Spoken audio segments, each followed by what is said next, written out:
I'm continuing my Liminal World project today with my new guest, and her name is Gabriela Casineanu. The way I met Gabriela is very interesting. We actually never met in person.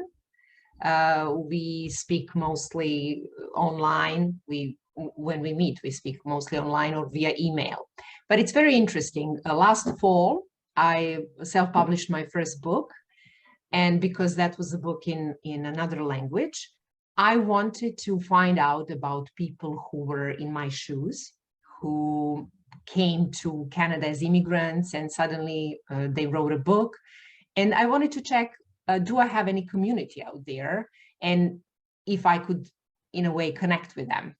So that was the moment when I found out about Immigrants Writers Association. And Gabriela happened to be the founder and the president of this association. And we connected. I was invited on their annual meeting, and then I read her story from one of the anthologies. And little by little, I get to know the person that is very inspiring to me. And I thought this story and her story would be a great benefit to my project. So I offered her to join this conversation. I'm so happy she accepted this invitation.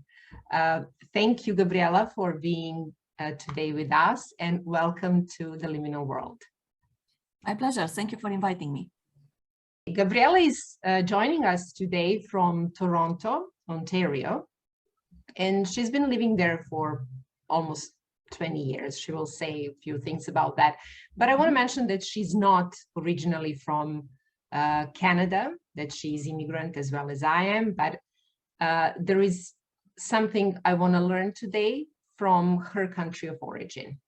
I'm very delighted to have a new culture in my project, and for me and everybody else to get opportunity to learn something about new country and new culture. So can we start from there? If you want to share a few things about your country, Romania. I'm Romanian. I was born and raised in Romania. It's a country in the eastern side of Europe, has access to the Black Sea. We have beautiful mountains and ski trail, hiking trails, ski slopes. Beautiful nature all over, from sea to mountains to hills and landscape. Romania has also a very rich culture, has a lot of music, classical music, that it's already in the patrimony of the world. There are a lot of things happening in Romania from a long time, because Romania, it's on a territory that was the Ćećez-Sekulic group, kind of the natives, and at one point they were conquered by the Roman Empire. That's how the language blended from the Latin languages and those who were already on that territory. And after that, we were able as a nation to sustain our population in the same place. We weren't conquered anymore. So they are very brave people. They are very eager to learn, to preserve their culture. There are beautiful pieces of art, of music, paintings. I don't know how many people know that Brâncuș, it's called the parent of the modern sculpture, and he's a Romanian sculptor. There are a lot of famous people who are Romanians, and because they became famous, not all of them are known as Romanians. If you go to Paris, for example, at the Museum of Modern Art, you'll see near that museum a full building dedicated to Brâncuș, because he spent some of the years in France as well. So I love my country, and I didn't leave my country because I don't love it, because I didn't have a good life there. I have other reasons to leave it. Nice. When we were preparing this conversation, you mentioned how Romanians are very resilient and hardworking people, and that many of them really make a good living outside of their country. They're very successful. So how do you explain that?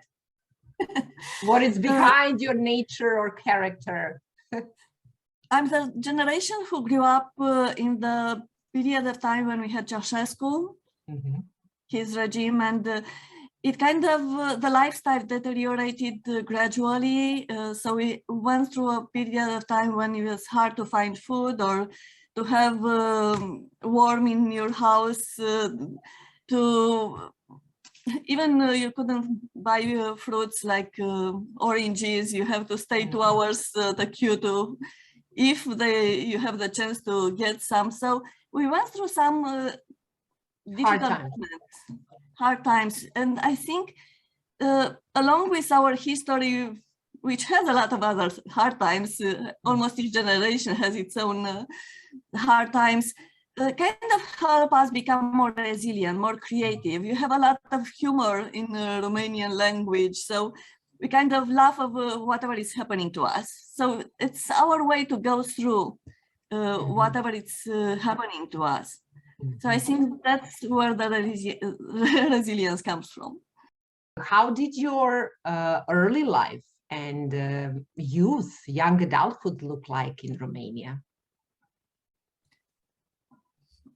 I would say that I was happy as a child and a youth because the parents did anything to kind of protect us.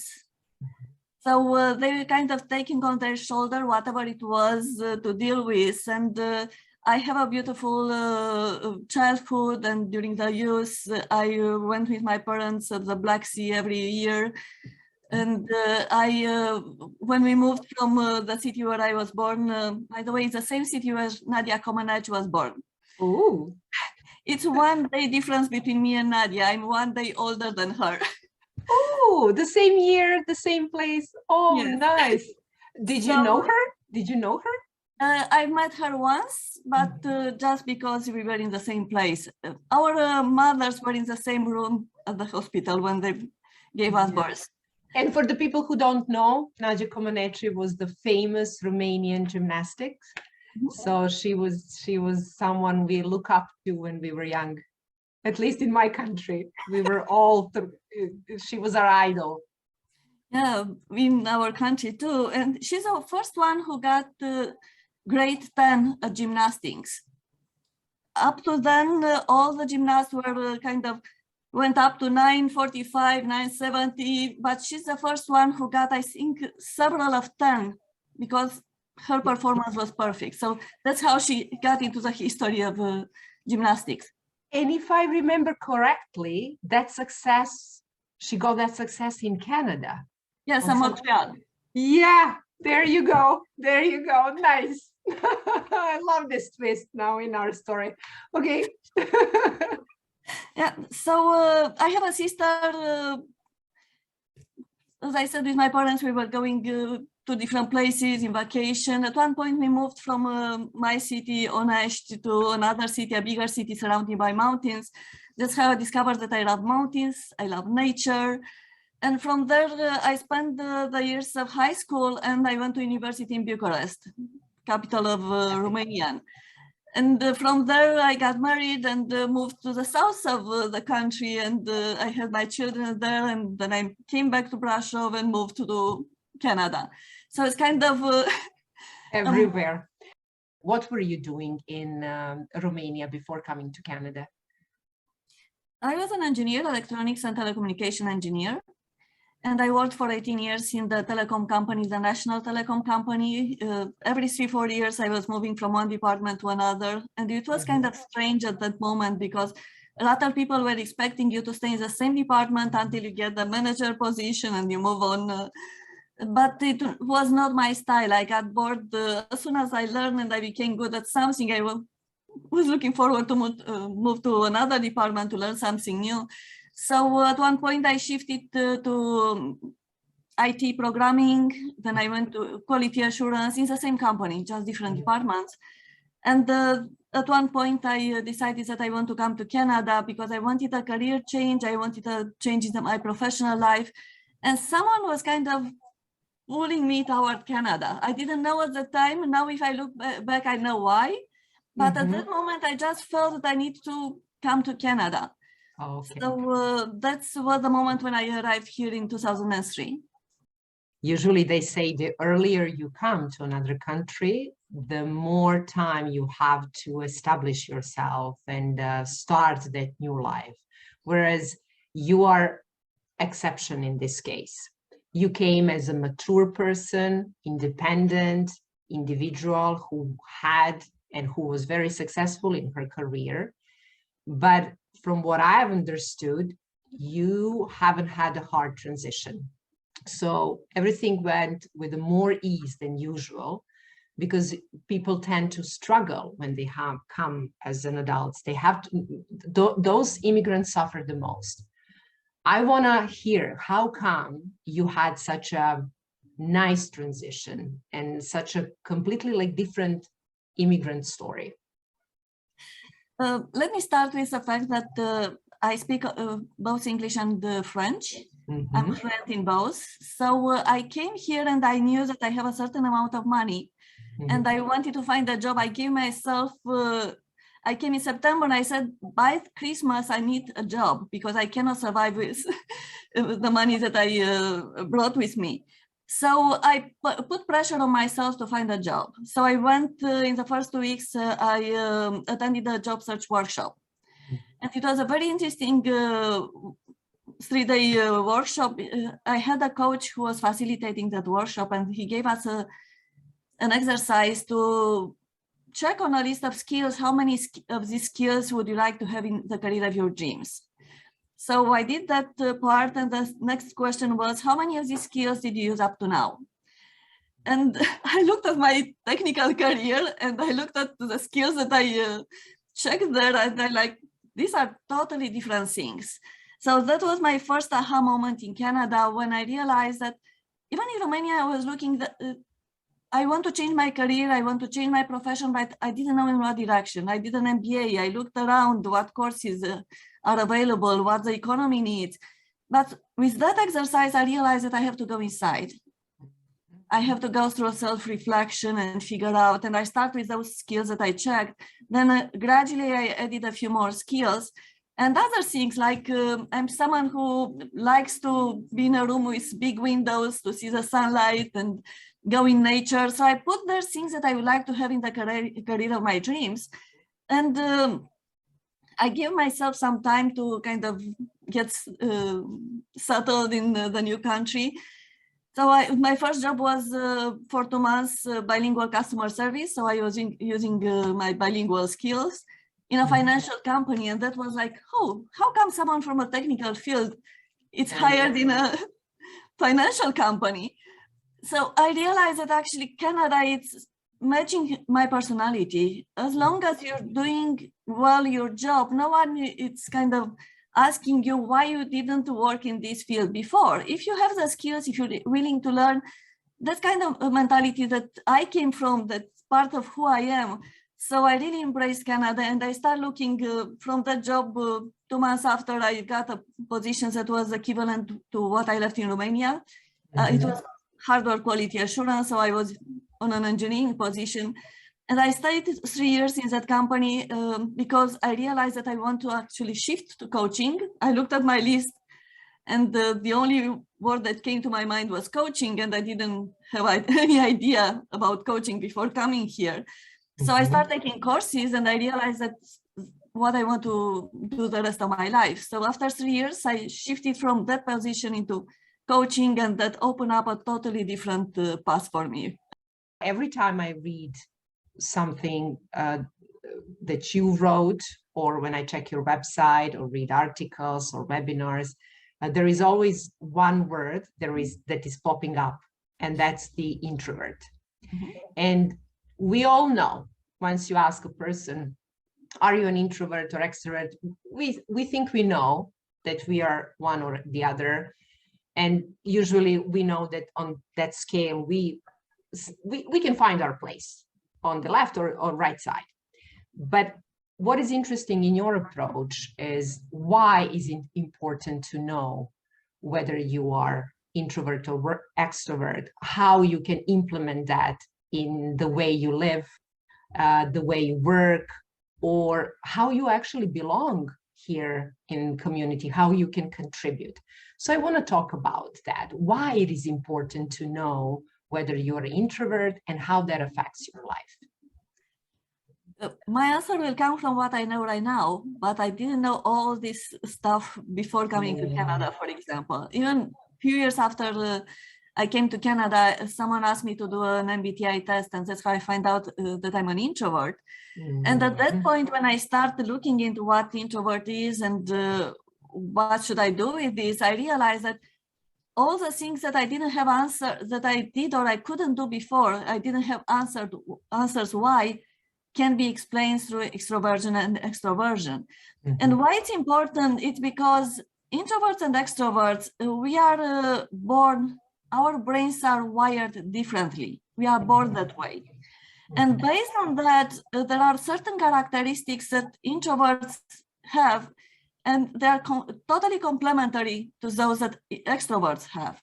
Like introverts like collaboration, extroverts like competition, confrontation. When you put them together, imagine how they behave.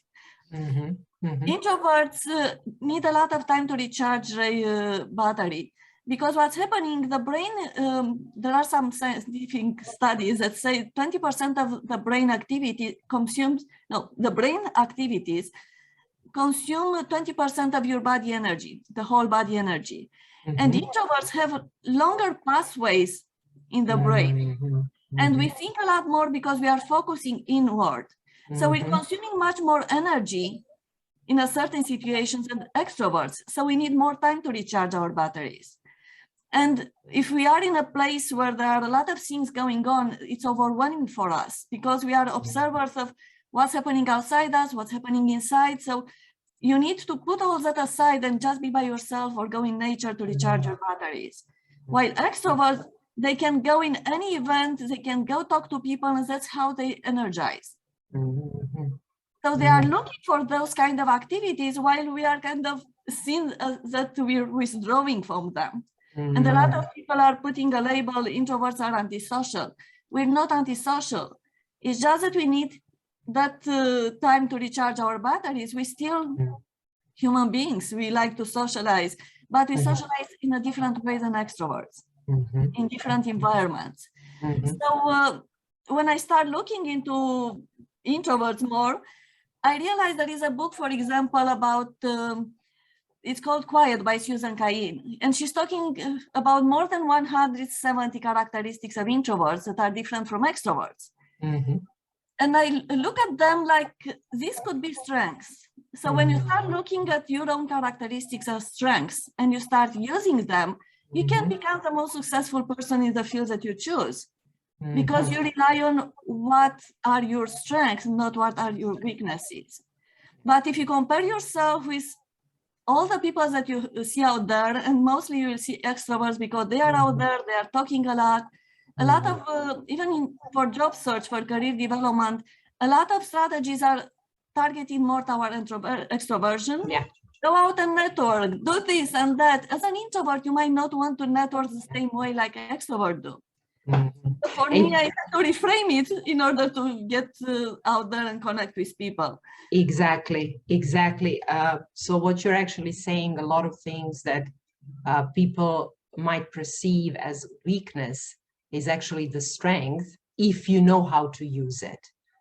Or if you know what they're about. Like, for example, if I need more time to recharge myself, I will give myself that time.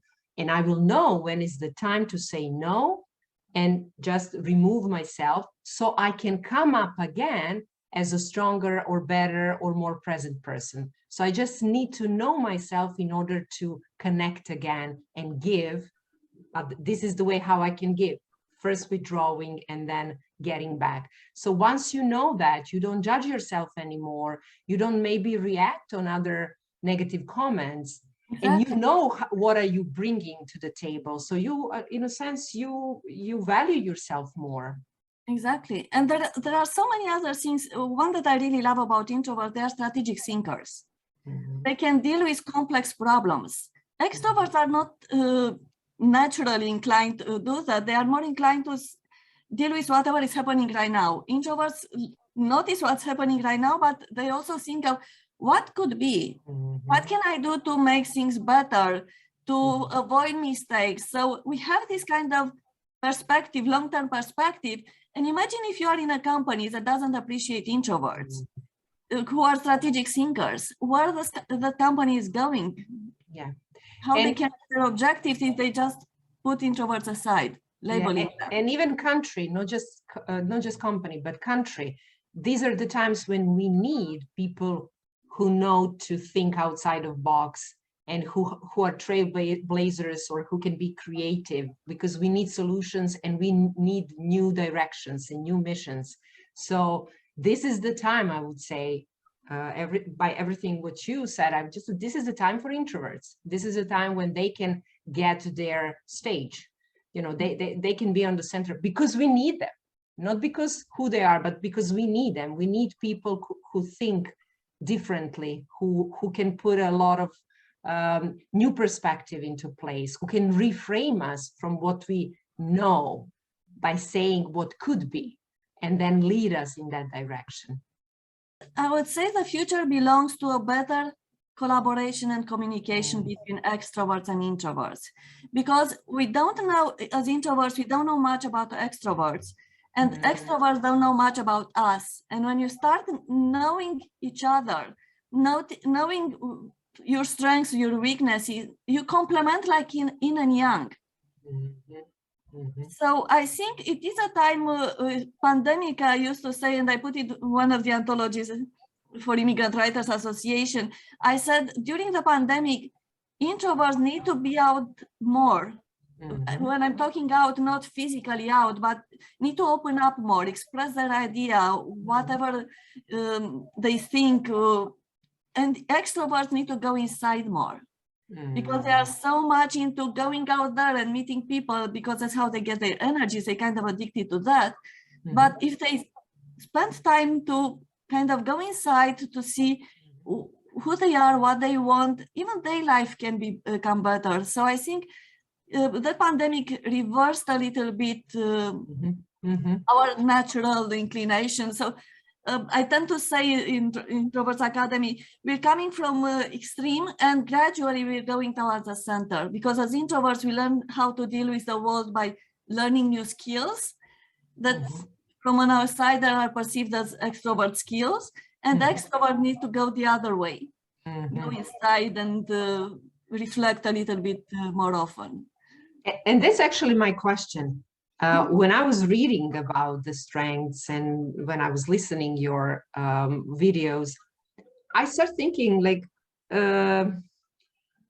do we really know? Are we born with the, are we born as introverts or extroverts, or we are becoming one or the other? Because I can see myself in both groups. And sometimes I think, you know, as a child, I belonged more to one group, whereas nowadays I'm on this side. So is that possible? Or maybe in certain situations in my life, I'm acting as one, and then in other situation as another. So what is happening in my case here?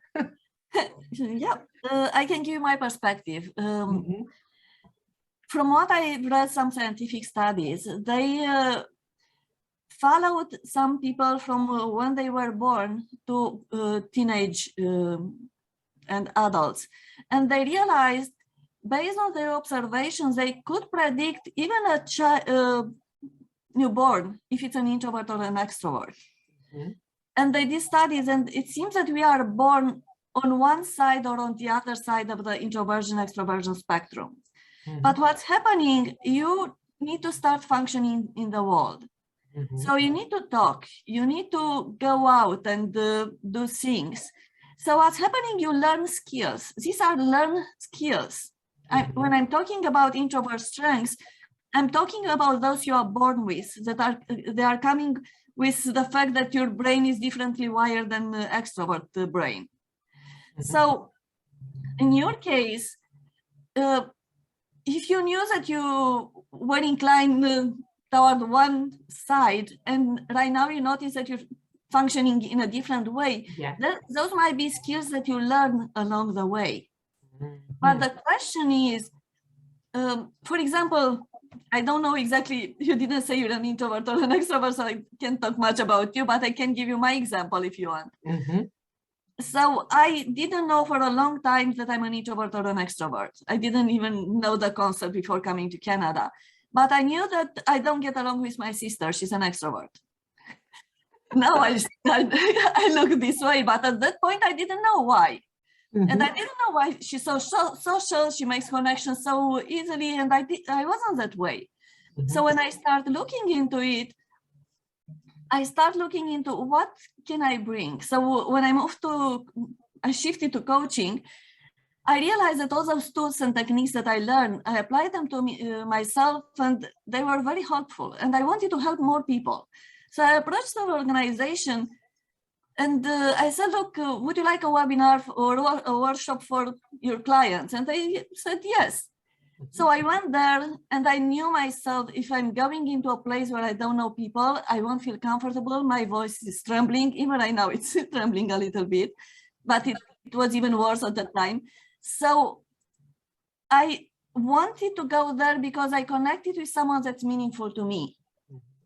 And that pushed me to do something, and my comfort zone expanded. I learned new skills. Mm-hmm. And I put myself in another situation, and my comfort zone expanded more. I learned other skills. So right now when I'm speaking in a workshop, I'm very dynamic, interacting with people. They're like, oh, you're an extrovert. I'm like, no, I'm an introvert. Don't ask me how much time I need to recover after this webinar or the workshop I'm doing, and how much time I need to prepare in advance, to take a break, like half hour, an hour, to kind of set my mind to whatever I have to do. Extroverts are not like that.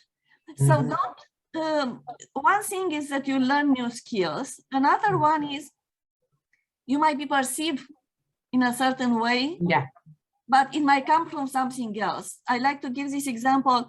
Extroverts, when they talk, they are very dynamic, they are very energetic. And when you see someone who is an extrovert doing that, you say, oh, it's an extrovert.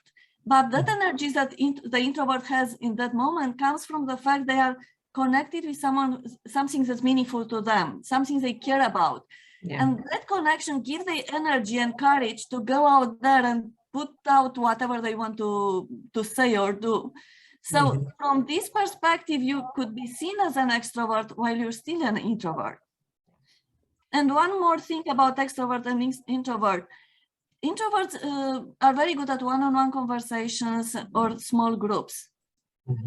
So if you are in a small group, especially if you are with people that you get along with, or you're in an environment that is supportive, you feel at ease as an introvert. So you're opening up, and you could be funny, you could be energized by the discussion, by the topic that everyone is talking about. So someone who just come to that place, they might think that you're an extrovert, but it's just because you are in an environment where you feel at ease. That doesn't happen if you go into a room full of people. Extroverts can go in any place, they will be energized just because they talk with someone. Nice. I did actually a quiz that I found on your website, and I'm an introvert. I found out that I'm an introvert. And I love few things about it, like they love nurturing environment.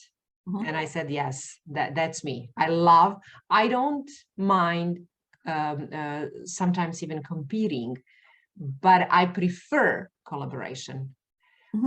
It's very important for me to have a nurturing environment around me, and to, as you also mentioned that on the website, when you are approaching task, you're giving 100%, but 25 of that energy goes to how can we improve this? This is what it is, and this is how we can solve the task. But 25% goes to how can we do things differently? What if? What could be?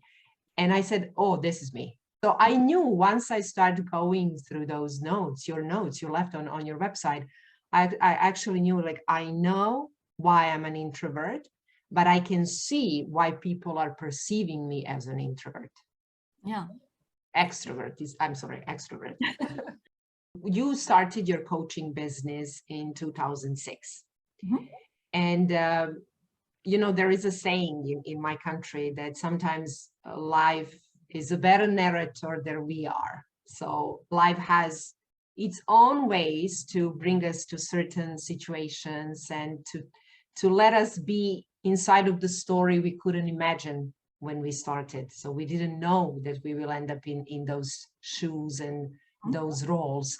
So along the way, you also had some unexpected chapters of your life story, and you call them aha moments. And one of them is about your first book and success you actually had with your first book.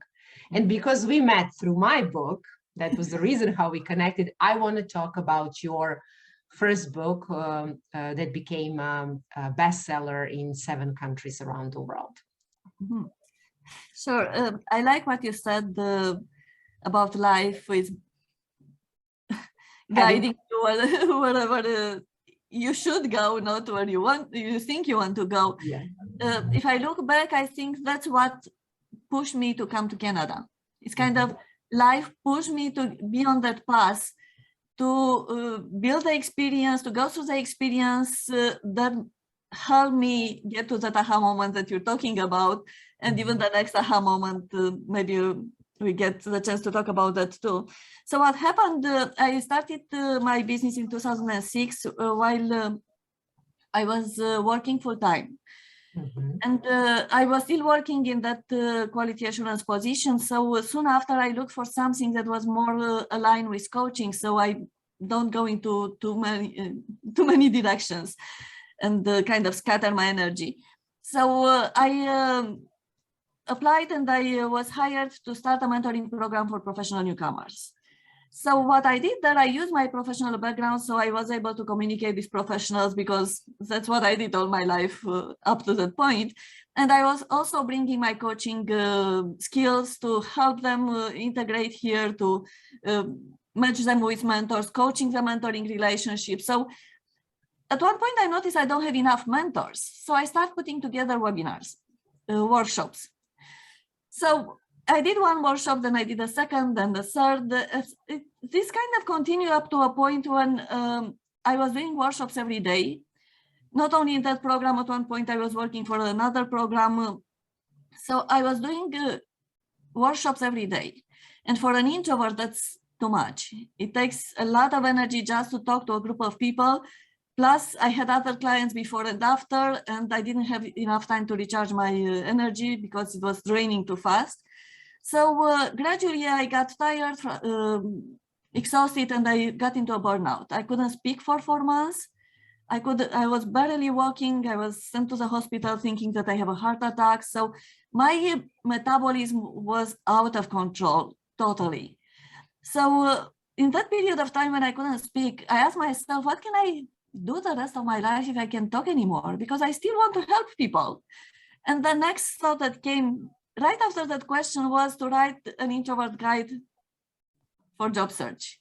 I'm like, why I didn't think about that before?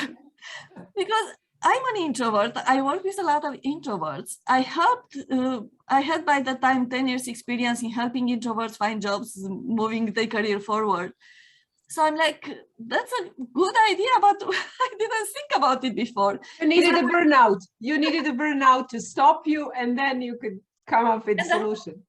And I was doing the workshops because I wanted to help more people with the same amount of time. And I'm like, writing a book, it's even better. I can reach out even more people that I can directly reach.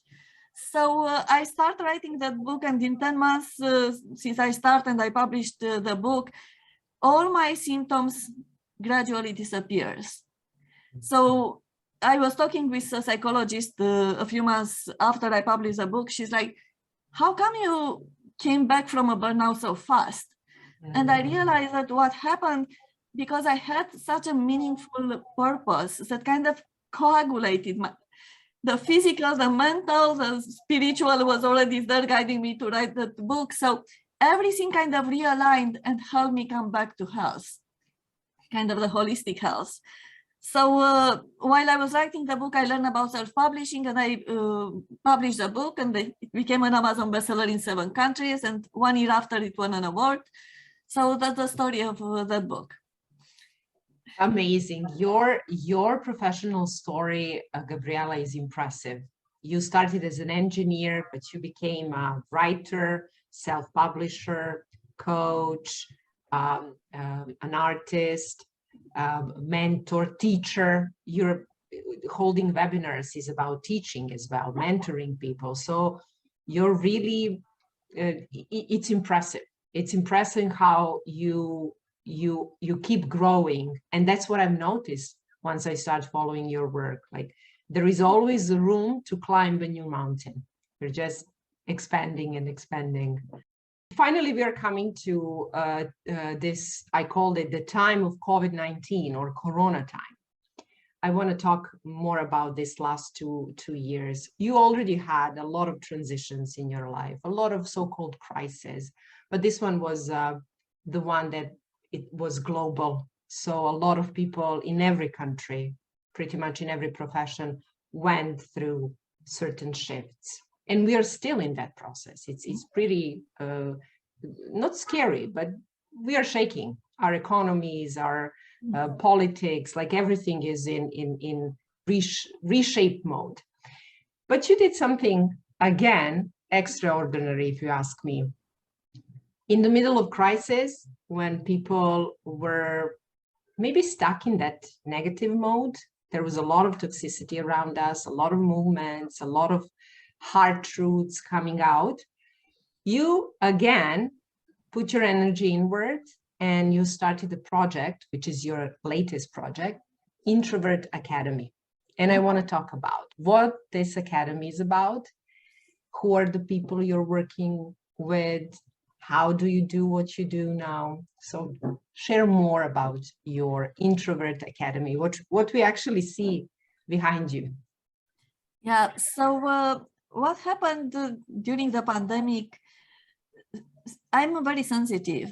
So all the negativity that reached me through all the news, and I was watching news because I didn't know in which direction it goes.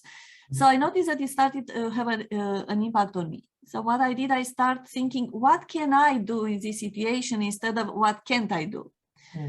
So the first thing that I did, I started, my mind was still foggy with all those things that were happening, and I feel the energy of other people. So it was kind of influencing me as well. So going back to the holistic approach, if my mind didn't function well, what can I do at the physical level? So I started a handmade business, handmade product business. And 2 months after, it was kind of end of 2020, I stopped because I was already tired. I was putting all my energy in doing that. And I just wanted to kind of evaluate where I am. Is it something that I want to continue? How? So that kind of reflection point. And I realized that I cannot scale that business because I couldn't raise the prices. People won't buy, and I couldn't have more time to create more products. So I decided to stop and take a break for 1 week. And during that week, the first 2 days, 2-3 days, I was just relaxing. And then it hit me the idea, I need to start the Introverts Academy. Again, that kind of energetic thought, I need to start. I call it Introverts University at that point, but I understand that there are a lot of regulations if you want to create a university. So I called it Introverts Academy, and I announced it at the beginning of 2021 that I'm starting an Introverts Academy. I just put a website together, 3 pages, and nothing more. But I wanted to say to share with the world for 2 reasons. One, I knew that I have everything it takes. Kind of the whole life prepared me to all the content, all the things that I can do with the Introverts Academy. The second was for me kind of a structure, and I needed people to be accountable to. If I announce that I'm building an Introverts Academy, I have to put my energy into it. So I started creating webinars and the content for the Introverts Academy courses. I have my coaching services on the website. I start building a lot of videos, So there are a lot of things. If people go on Introverts Academy, you can see whatever is there we are offering. And I'm developing right now because Introverts Academy idea came not only because I have experience as an introvert and helping introverts, came with a bigger picture that I had a few years ago, but I didn't did anything that just put that picture on my website, gabrielacasineanu.com. That picture is I want to make an impact on 4 levels. At individual level, I want to help more introverts understand themselves, understand their strengths, how to leverage them to build better life, professional and personal life for themselves. Next level will be interpersonal. I want to help introverts and extroverts understand each other. I noticed in the conversation with my sister, gradually when she was like, why do you talk only about introverts and their strengths? Extroverts have strengths too. I said, yes. So I realized she's frustrated because I'm talking only about introverts. So we need to open up the dialogue to understand each other better. I want to go into organizations to shift the work environment and culture so it allows both extroverts and introverts to thrive. Instead of a competitive environment and you have to talk when you are at a meeting. As an introvert, give me time to reflect and I might come up with a better idea than if you put me on the spot. So that kind of shift at the organizational level. And the fourth one, at the systemic level, I want to find gaps that doesn't allow introverts to contribute to the world, because my final objective is to build a better world by tapping into introvert power. Yeah. Actually, every step you just mentioned, the 2 words were coming up in my mind while I was listening. First is a balance, and second is connection.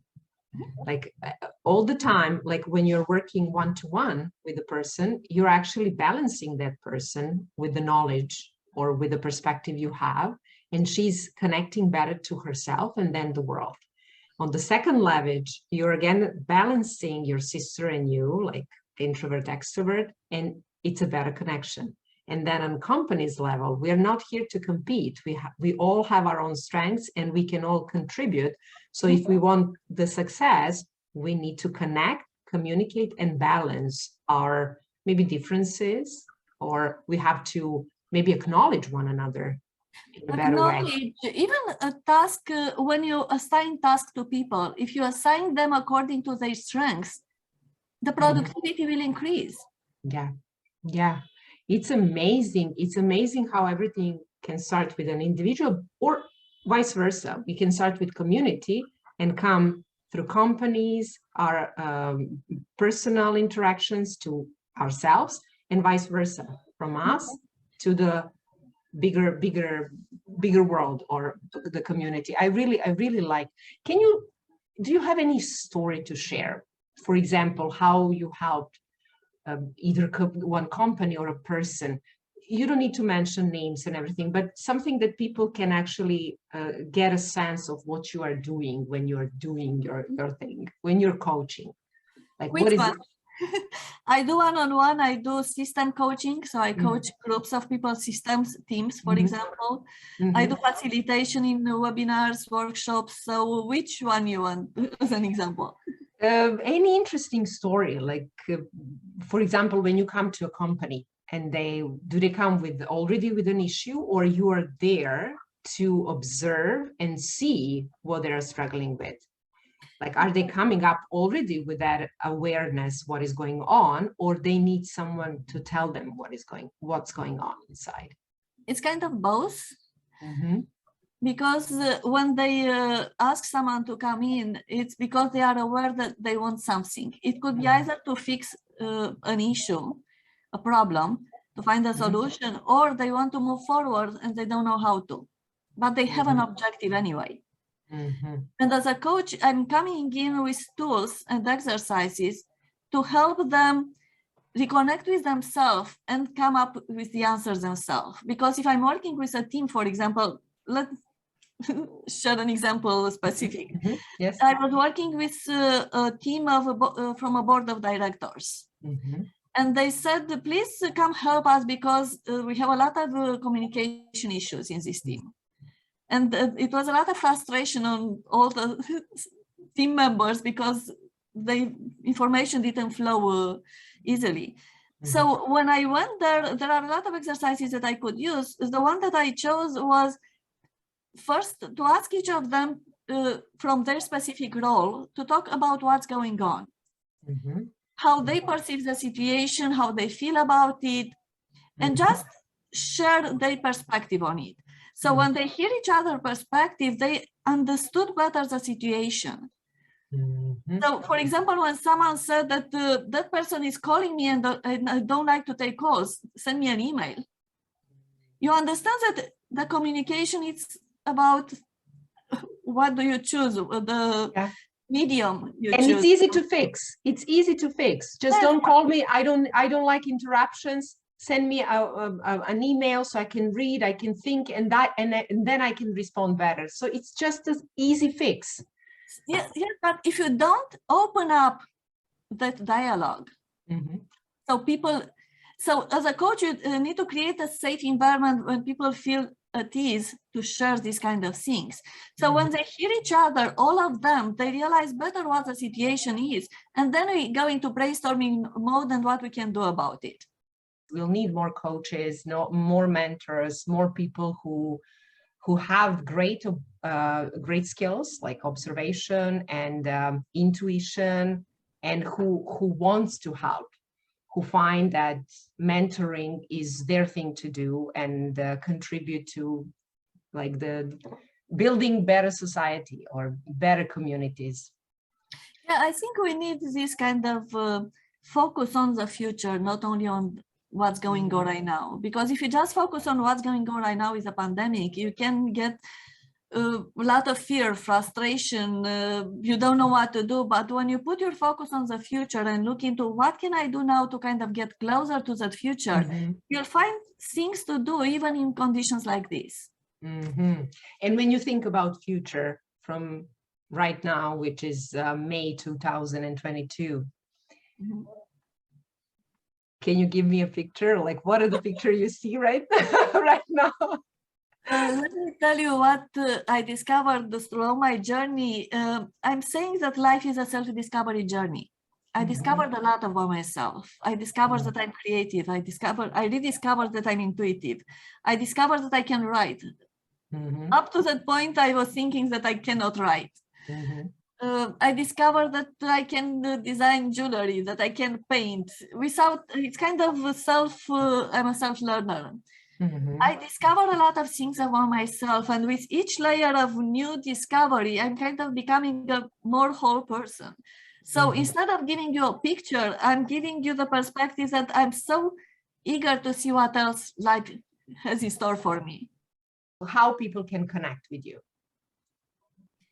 Introvertsacademy.org, GabrielaCasineanu.com, any of the websites. I have a presence on social media, Instagram, Facebook, LinkedIn. I'm doing LinkedIn Lives. I'm invited to different podcasts as a guest. I'm talking right now, there is started today, it's a Quietly Influential Summit. I'm talking on May 6th about the topic. So I'm doing different things to promote the Introverts Academy, because I think there is a need for this kind of information and this kind of work to help the world. I can go on and on talking to you, Gabriela. I really we didn't mention that you're into fashion as well. If someone wants to check your website, they will see that you're making beautiful jewelry, scarves, fashion. You're like a fashion designer. You paint a lot.